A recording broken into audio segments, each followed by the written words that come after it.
Deep in the province of Laguna, old families still whisper about a stretch of forest trail known as Dang Bulong, the Whispering Path. Locals refuse to walk it after sunset, not because of animals or bandits, but because some people who take that road don't come back the same. In 1979, a farmer named Celso Aragon disappeared for nearly 5 hours.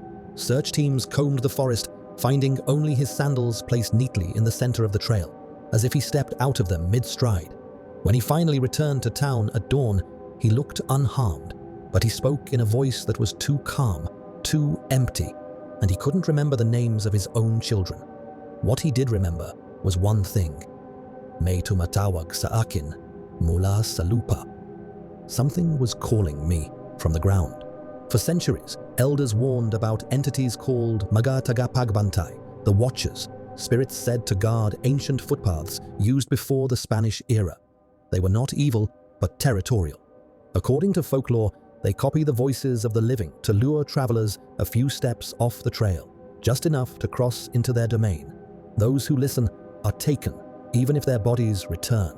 Government logs from the late 80s show multiple similar incidents: hikers returning disoriented, children wandering back home without recalling where they'd been, and one security guard reporting that the trees around the path shifted places as if rearranging themselves.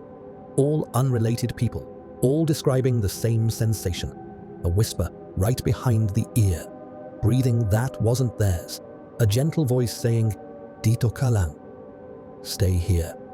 The most chilling case took place in 2004, when 3 college students from Manila visited San Lorenzo for a research project. They decided to walk the Whispering Path at dusk, dismissing the legend as rural superstition.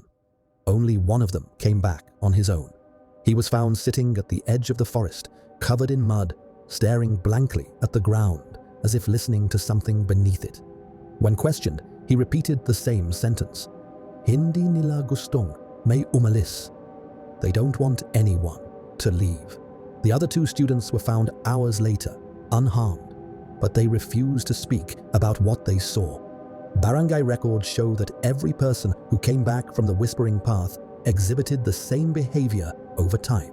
They avoided walking on soil, they stopped going near old trees, and they never slept near windows.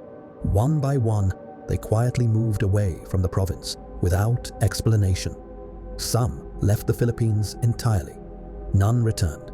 To this day, the Whispering Path is still there, overgrown, unlit, avoided. Locals say if you stand at its entrance at sunset